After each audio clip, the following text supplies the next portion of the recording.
piracy is a crime jus cogens, third-party states have the right to grab pirates and bring them before their courts to be dealt with under the law. So there is no dearth of international law, but there is a problem with enforcement. And of course, because enforcement, like various other aspects of international law, falls within the domain of the jurisdiction of coastal states, that is where primarily the problem lies. But then there are instances where some states have taken some very bold and active action against piratical acts. Yesterday, one of the speakers mentioned the case of the Alondra Rainbow. I think the Alondra Rainbow is on record in recent times anyway as the first decided case on piracy. I won't go into the whole story of the Alondra Rainbow, but this was a ship that had changed its name, and eventually it was caught on the high seas by the Indian Coast Guard. The pirates were captured, taken before a court in Mumbai. They were tried and they were handed down sentences. Of course, recently they have been released. They did not serve their full term, but that was for a different reason, because under the Indian law, after a period of time, anybody who's released from prison, if he's a foreigner, he can claim residency status in the country, and that was politically, obviously, not something desirable, and that is why the authorities decided to commute their sentences and sent them back to where they came from. Now, yesterday we also heard about armed robbery, and what I would like to point out to you is that armed robbery is not identified as a criminal offense in any international convention, although it appears in the IMO Assembly Resolution of 26/1025. Armed robbery against ships means any of the following acts, and this is important to know. What are those acts? Any illegal act of violence or detention or any act of depredation other than an act of piracy. So piracy is outside the scope of armed robbery. But there is a very important resemblance between those two, and that is that the offense must be committed for private ends. And this is to distinguish such acts or offenses as piracy and armed robbery, and to distinguish them with terrorism. And I will come to that in a minute. And also, this definition of armed robbery in this IMO resolution is an act that has to be committed within a state's internal waters, archipelagic waters, and the territorial sea. In other words, not on the high seas. Now, even though armed robbery does not appear in any international convention, this is only a resolution of the IMO. It's not convention. But we find that armed robbery is a very well-established offense in domestic jurisdictions. I just read out to you a little passage from an old case, and you will find, if you ever get a chance to read the judgment of the court in the Alondra Rainbow, that there is a reference to an offense known as dacoity, which is very peculiar to the Indian jurisdiction, but is almost identical to armed robbery. So we find that there are parallels among these offenses. And another word that I'd like to introduce, to take the opportunity at this time, is the word hijacking. We find that used all the time, but hijacking is not mentioned in any international maritime convention. But we find hijacking is a criminal offense appearing in British legislation, and there is actually a definition for it. It's the definition is very similar to what piracy is, but it says a person who unlawfully, by the use of force or by threats of any kind, seizes a ship or exercises control of it, commits the offense of hijacking. So hijacking is an offense under domestic law, but it is not mentioned in any international maritime convention or other treaty instruments. That is a point to be noted. It's a very important issue. Now, the other point that I would like to make is unlawful acts, which is a term used under the SUA Convention, the Suppression of Unlawful Acts Convention.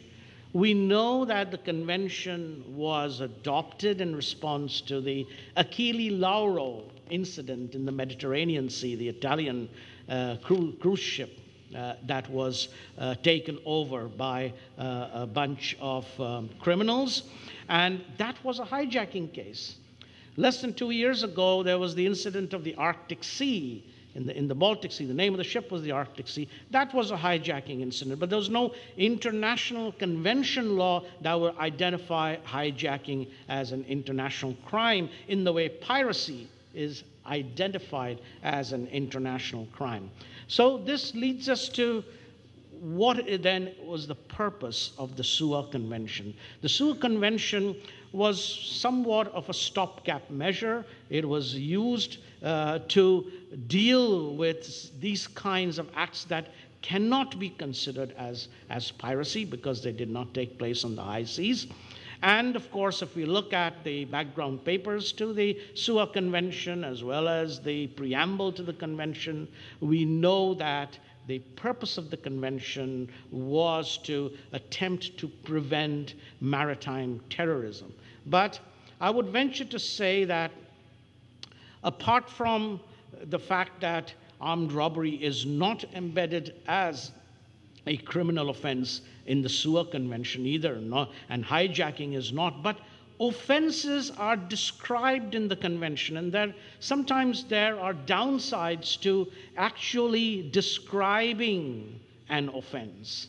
And in the SUA Convention, there are some elaborate descriptions of an offense which actually can be used by defense lawyers to protect their clients, in my opinion. And I have a published article illustrating the fact that one of the major deficiencies of the SUA Convention is the requirement for what is known as multiple mens rea. Now, you might wonder what mens rea is. Those of you who have a legal background will know that there is a principle known as that only a guilty mind can make for an offense, a criminal offense. If there isn't a guilty mind, there isn't a criminal offense. Prosecutors will tell you that it is hard enough to prove one kind of mens rea, but in the SUA Convention, we find a number of offenses that require more than one mens rea to be proven. That makes it even more and more difficult for prosecutors to succeed. So we find that as a deficiency with that convention. But going back to the business of piracy, we find that in recent times, aside from the Alondra Rainbow, which I just mentioned to you, we find that there are some jurisdictions who are hamstrung by their own laws from taking action.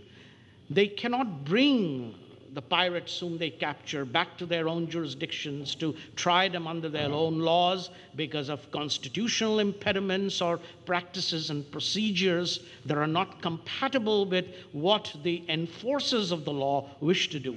The enforcers of the law are doing all what they can, and we hear that in every conference involving piracy and unlawful acts. There was one only a few weeks ago at World Maritime University. And we heard of all the technology that's available, all the work that goes into trying to capture pirates and trying to deter them from doing these things.